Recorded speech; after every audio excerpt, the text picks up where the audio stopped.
Hola, hola, buenos días, Dios los bendiga. Hoy estamos a miércoles 15 de octubre. Estamos celebrando hoy a Santa Teresa de Jesús, fundadora, 1582. Bendiciones a todas las Teresas, bendiciones, también tenemos Teresos, también bendiciones a todos, a todas.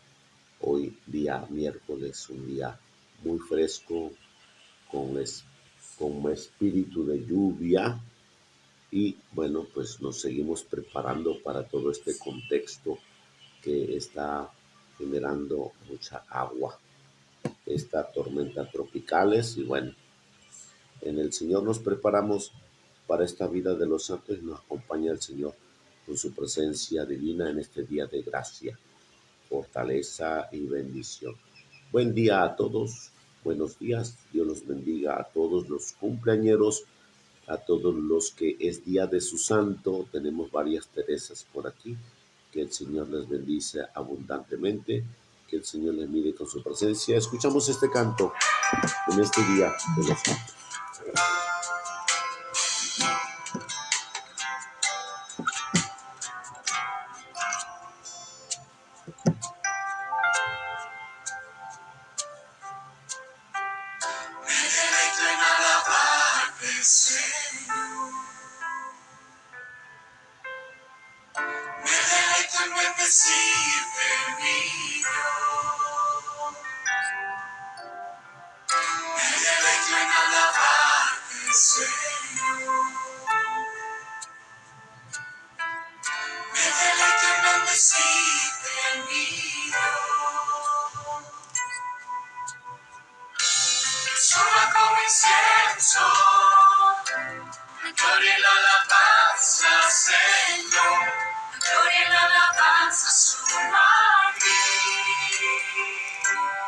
Gloria a ti, Señor, gloria a ti, Señor, gloria a ti, Señor de la creación.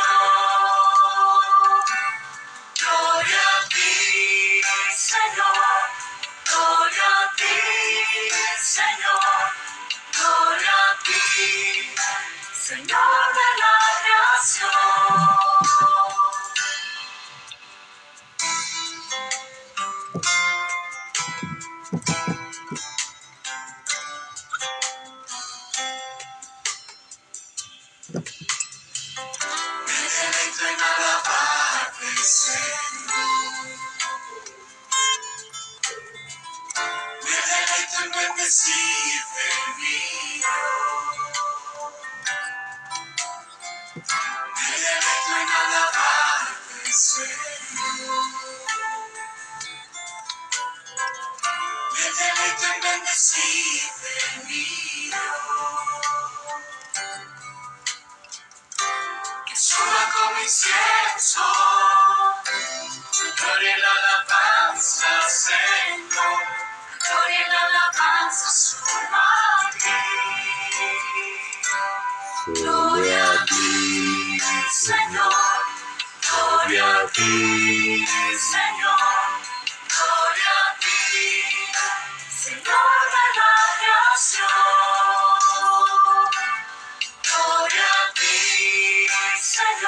deleito en alabarte, Señor.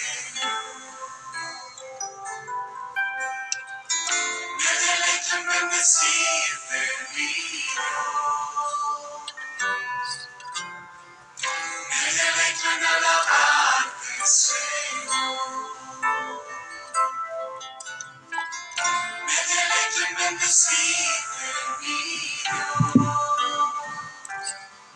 Gloria a ti.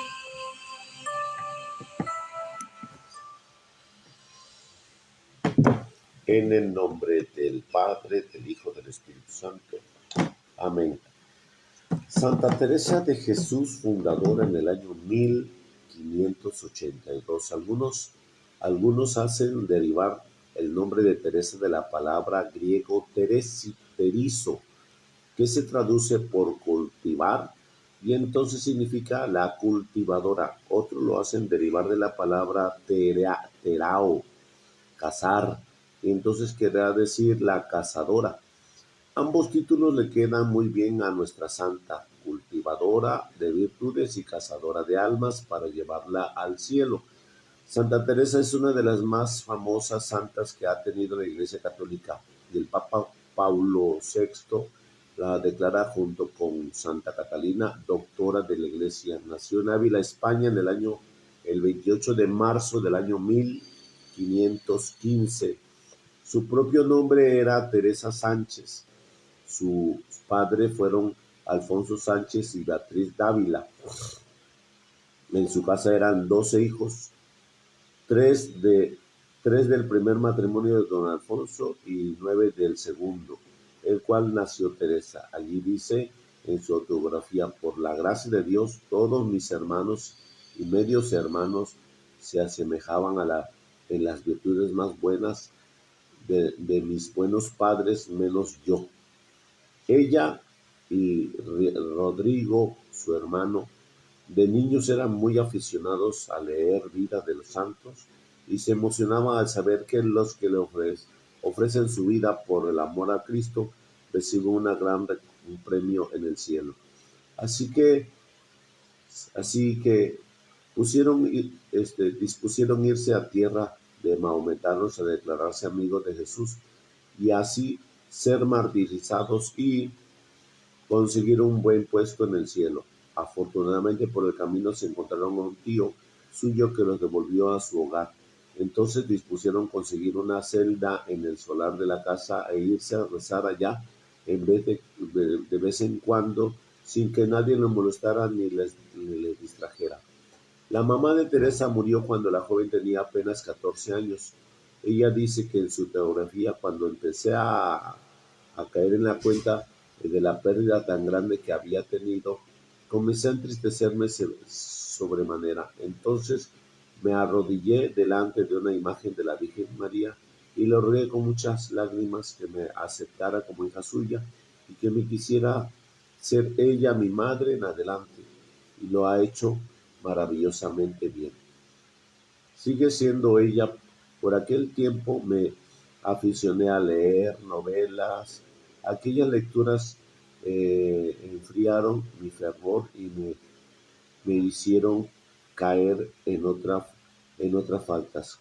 Comencé a pintarme y a buscar a parecer ser coqueta y ya no estaba contenta sino como tenía una novela entre mis manos. Por estas lecturas me dejaban triste y desilusionada. Afortunadamente el papá se dio cuenta de los cambios de su hija y la llevó a los 15 años a estudiar interno en el colegio de las hermanas Agustinas de Ávila. Allí, después del año y medio de estudios, enfermó y tuvo que volver a la casa. Providencialmente una persona piadosa puso en sus manos la carta de San Jerónimo y allí supo por boca de tan grande santo cuán peligrosa es la vida del mundo y cuán provechosas es para la santidad el retirarse de la vida religiosa de un convento. Desde entonces se propuso que un día sería religioso. Comunicó a sus padres el deseo que tenía de entrar en un convento. Él, que la quería muchísimo, le respondió: lo harás, pero cuando yo ya me haya muerto. La joven sabía que al esperar mucho tiempo y quedarse en el mundo, podría hacer destruir sus propósitos y hacerse religiosa. Entonces se fugó de la casa. Dice en sus recuerdos: aquel día, al abandonar mi hogar, sentí tan terrible angustia que llegué a pensar que la agonía y la muerte no podían ser peor de lo que experimentaba yo en aquel momento. El amor de Dios no era suficientemente grande en mí para ahogar el amor que profesaba a mi padre y a mis amigas. La santa determinó quedarse de monja en el convento de Ávila. Su padre, al verla tan resuelta a conseguir su vocación, cesó de oponerse. Ella tenía 20 años. Un año más tarde hizo sus 3 juramentos de vota o votos de castidad, pobreza y obediencia, y entró a permanecer en la comunidad de hermanas carmelitas. Poco después de empezar a pertenecer a la comunidad carmelita, se agravó en de un mal que le molestaba, quizás de una fiebre palúdica. Los médicos no lograron atajar el mal de que éste agravaba. Su padre la llevó a su casa y fue quedando casi paralizada. Pero en esta enfermedad le consiguió una gran bien, y fue que tuvo oportunidad de leer el libro que iba a cambiar su vida. Se llamaba El alfabeto espiritual, de Osuna. Y siguiendo las instrucciones de aquel libro, empezó a practicar la oración mental y a meditar. Estas enseñanzas le van a ser de inmediata utilidad durante toda su vida.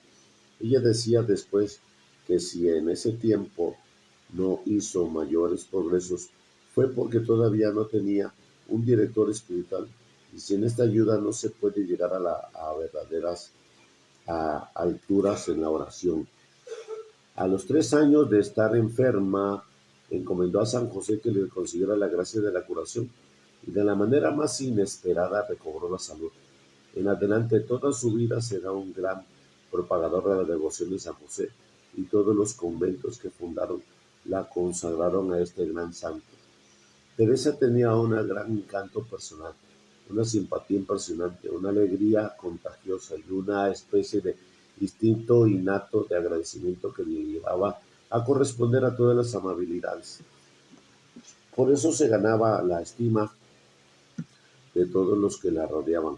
Empezar a tratar con ella y empezar a sentir una inmensa simpatía hacia una persona era una inmensa cosa, una misma cosa.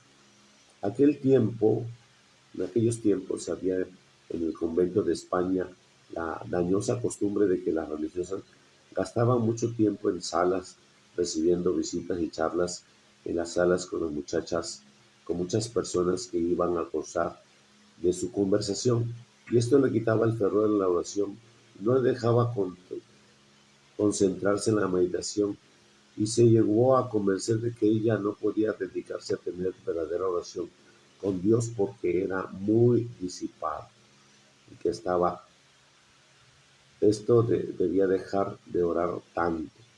A ella le gustaba los cristos bien chorrientos de sangre, y un día, al detenerse ante un crucifijo muy sangretado, le preguntó: Señor, ¿quién te puso así? Y le pareció una voz que decía: tú charlas en la sala de visitas, esos fueron los que me pusieron así. Y Teresa, ella se echó a llorar y quedó terriblemente impresionada, pero desde ese día ya no vuelve a perder tiempo en charlas inútiles y en su amistad, y no les lleva a la santidad. Y Dios, en cambio, le concede enormes progresos en la oración y una amistades formidables que le ayudan a llevar la santidad. Teresa tuvo 2 ayudas formidables para crecer en la santidad: su gran inclinación a escuchar sermones, aunque fueran largos y canzones, y su devoción por grandes personajes celestiales, además de su inmensa devoción por su santidad, la Santísima Virgen, y de su fe total en el poder de la intercesión de San José. Ella llevaba frecuentemente a 2 grandes conversiones, San Agustín y Santa Magdalena. Para imitar a esta santa que tanto amó Jesús, se propuso meditar cada día la pasión y muerte de Jesús, y esto le hizo crecer mucho en santidad. Y en honor de San Agustín leyó el libro más famoso del santo, Las Confesiones, y en su lectura hizo enorme bien. Con la sequedades del espíritu que le había repugnado la oración y el enemigo del alma, le aconsejaban que dejara de rezar y de meditar. Por todo esto le producía aburrimiento. Su confesor le avisó que dejar de rezar y de meditar sería entregarse incondicionalmente al poder de Satanás, y un padre jesuita le recomendó que por orar con más amor y fervor elegiría como maestro de la oración el Espíritu Santo, y que rezara cada día el himno: Ven Creador Espíritu Santo. Ella dirá después: el Espíritu Santo, como fuerte huracán, hace adelantar más en una hora de la nubecilla de nuestra alma hacia la santidad que la que nosotros habíamos conseguido en meses y años, remendo, remando en nuestras solas fuerzas. En el Divino Espíritu empezó a concederle visiones celestiales. Al principio se asustó porque había oído hablar de varias mujeres las cuales el demonio engañó con visiones imaginarias, pero hizo confesiones generales con toda su vida con un santo sacerdote y se consultó el caso de sus visiones, y éste le dijo que se trataba de la gracia de Dios. Nuestro Señor le aconsejó en una de sus visiones: no te dediques tanto a hablar con gente de este mundo, dedícate más bien a comunicarte con el mundo sobrenatural. En alguna de sus éxtasis se eleva hasta 1 metro por, por los aires. Éxtasis es un estado de contemplación y meditación tan profundo que se suspende los sentidos y se siente que tiene visiones sobrenaturales. Cada visión le deja un intenso deseo de ir al cielo. Desde entonces le dice: deja de tener miedo a la muerte, cosa que antes me atormentaba mucho. Después de una de aquellas visiones, escribió la bella poesía que dice: tan alta vida, espero que muero ¿por qué no muero? Teresa quería en su favor que Dios le concediera permanecer en secreto, pero varias personas que la rodeaban empezaron a contar todo esto a la gente, y en las noticias corrían por la ciudad. Unos la creían loca y otros la acusaban de hipócrita, de orgullosa y de presunción. Se le llama presunción al que crea aún más de lo que es más y vanagloriarse de lo que tiene. San Pedro Alcántara, uno de los santos más famosos de ese tiempo, después de charlar con la famosa Carmelita, declaró que el Espíritu de Dios guiaba a Teresa. Bueno, sí, todavía sigue. Sí. Estas palabras significan, sí, estamos aquí, sí, sí, significan transverberación, atravesado por uno de gran herida. Dice así: vi un ángel que venía del trono de Dios con una espada de oro que ardía al rojo vivo como una brasa encendida, y clavó esta espada en mi corazón. Desde ese momento sentí en mi alma el más grande amor de Dios. Desde entonces para Teresa ya no hay sino un solo motivo para vivir: demostrar a Dios con sus obras, palabras, sufrimientos y pensamientos, que lo ama con todo su corazón, y obtener que otro lo ame también. Al hacer la autopsia de el cadáver de la santa, encontraron que en su corazón una cicatriz larga y profunda. Para corresponder a esta gracia, la santa hizo el voto o juramento de hacer siempre lo que más perfecto le pareciera y lo que creyera y que le era más agradable a Dios, y lo cumplió a la perfección. Un juramento de estos no le hace hacer sino personas extraordinariamente santas. Aquella época de 1500, las comunidades religiosas habían decaído en su antiguo fervor. Las comunidades eran demasiadas numerosas, a las cuales ayudaba mucho a la relajación. Por ejemplo, en el convento de las Carmelitas de Ávila tenían 140 religiosas. Santa Teresa exclamaba: la experiencia me ha demostrado lo que es una casa llena de mujeres. Dios me libre de semejante calamidad. Un día una sobrina y de la santa le dijo: Lo mejor sería fundar una comunidad en que cada casa tuviera pocas hermanas. Santa Teresa consideró esa idea como venida del cielo y se propuso fundar un nuevo convento con pocas hermanas bien, pero bien fervorosas. Ella llevaba ya 25 años en el convento. Una vida rica le ofrecía, una viuda rica le ofreció una pequeña casa para ella, para ellos.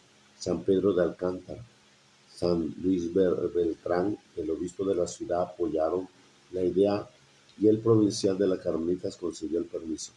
Sin embargo, la noticia produjo el más terrible descontento general y el superior tuvo que retirar el permiso concedido.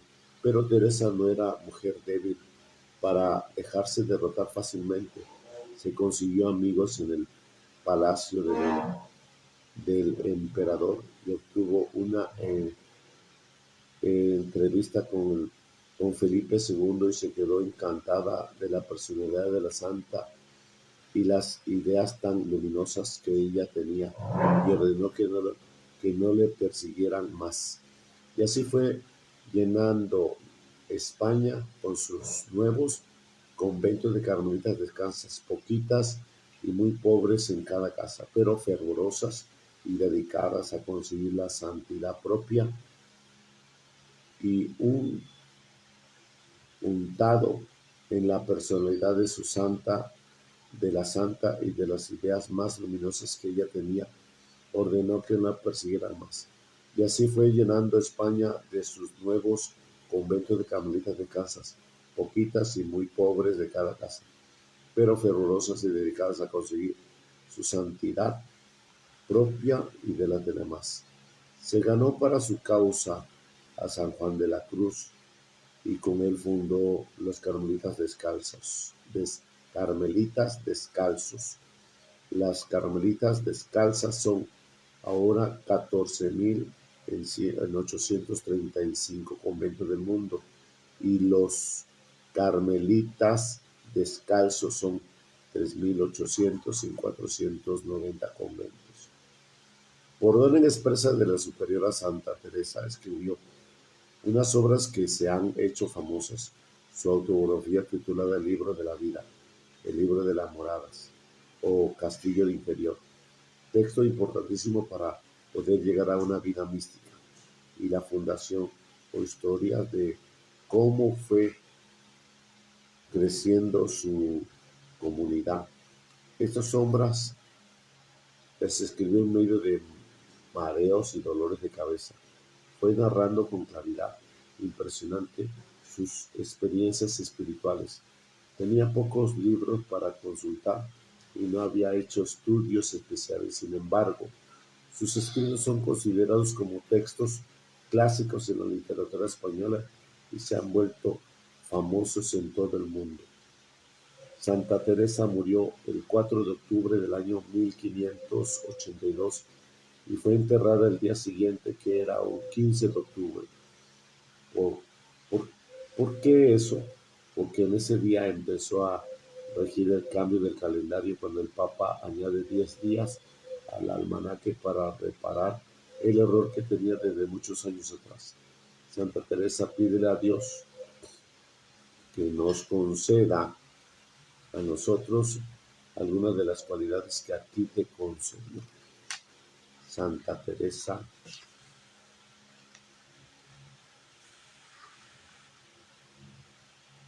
de Jesús. Aquí tenemos esta imagen, por eso me detuve, porque hay dos imágenes, esta y esta otra que tiene la transverberación, que significa que su corazón fue traspasado por la flecha del amor divino de Dios. Dios bendiga a todas las Teresas y las llene con su gracia, su presencia y su bendición. Así será. Que el Señor esté con vosotros y con su espíritu.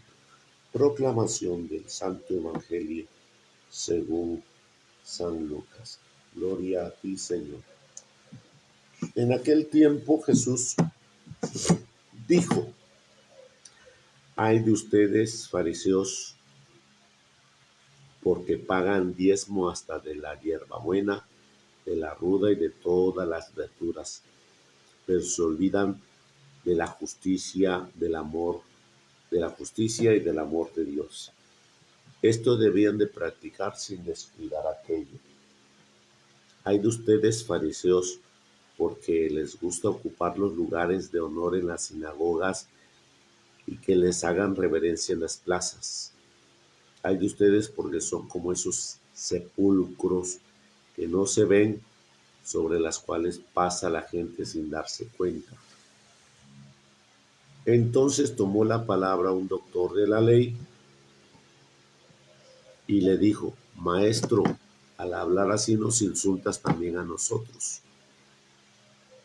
Entonces Jesús le respondió: hay de ustedes también, doctores de la ley, porque abruman a la gente con cargas insoportables, pero ustedes no las tocan ni con la punta del dedo.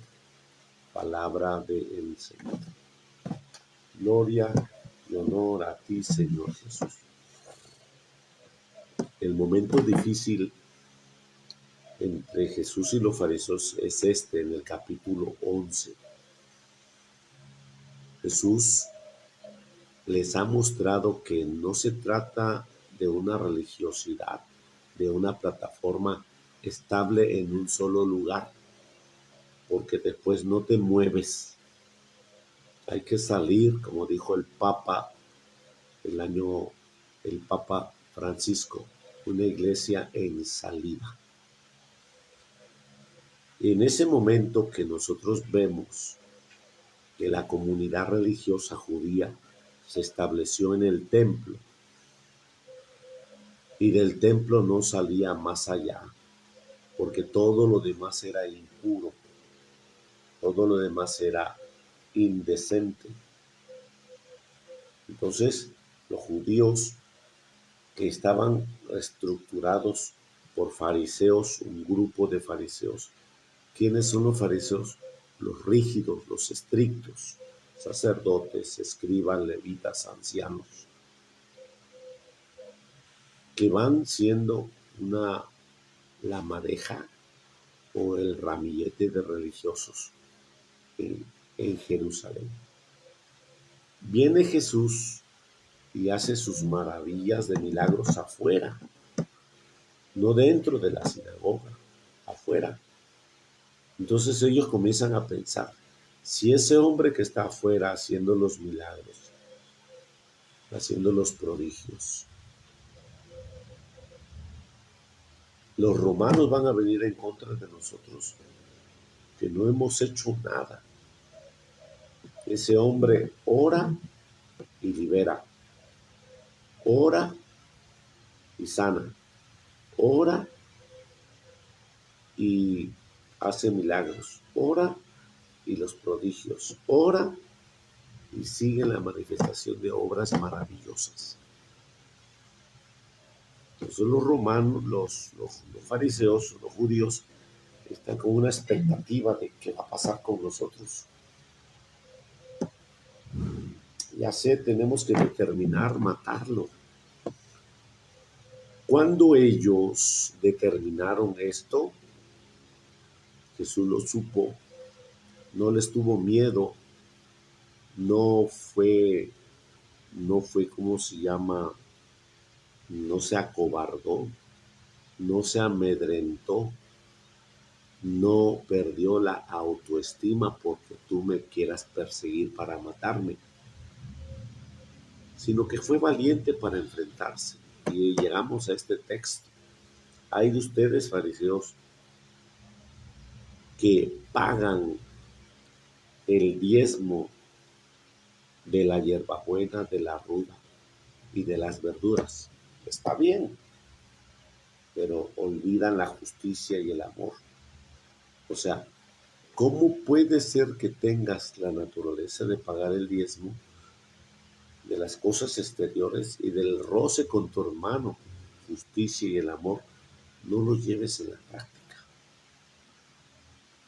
¿Crees que a Dios le gustará tu diezmo y le gustará tu injusticia. 2. Hay de ustedes fariseos porque ocupan los lugares de honor en la sinagoga y les gusta que le hagan reverencias como si fueran máximos expresión religiosa. Hay de ustedes que son esos sepulcros blanqueados que se ven, que no se ven y sobre las cuales pasa la gente sin darse cuenta. Entonces hay una situación irreverente en la realidad religiosa que se está llevando a cabo, que tenemos que tener mucho cuidado. Entonces se levanta por ahí un doctor de la ley: oiga, maestro, así nos insultas también a nosotros. ¿Qué pensaste? Lo estaba diciendo ajeno a ustedes. No, hay de ustedes escribas, doctores de la ley, que abruman a la gente con carga muy insoportable, muy pesada, pero ustedes no lo tocan ni con la punta del dedo. Fíjate cómo es que esto es algo difícil, porque Jesús está diciéndole que esas personas, que ahora somos nosotros los sacerdotes, nos podemos acomodar en nuestro establecimiento parroquial. Y al acomodarnos no avanzaremos, no saldremos. Y hay que tener mucho cuidado en esa realidad, porque tenemos que estar hacia un servicio, hacia afuera, en una constante entrega, en un amplio sentido de bendición hacia los demás. También Jesús nos dice a nosotros, o a ti, papá, que nada más provees y das, pero no te ofreces a ti en diálogo, en conversación, en comunión. Dios te bendice hoy, miércoles 15 de mes. Bendiciones a todos los que reciben su quincena, que la gocen, que la disfruten y que la administren bien. En el nombre del Padre, del Hijo y del Espíritu Santo. Amén. Feliz día para todos, un día muy fresco de bendición.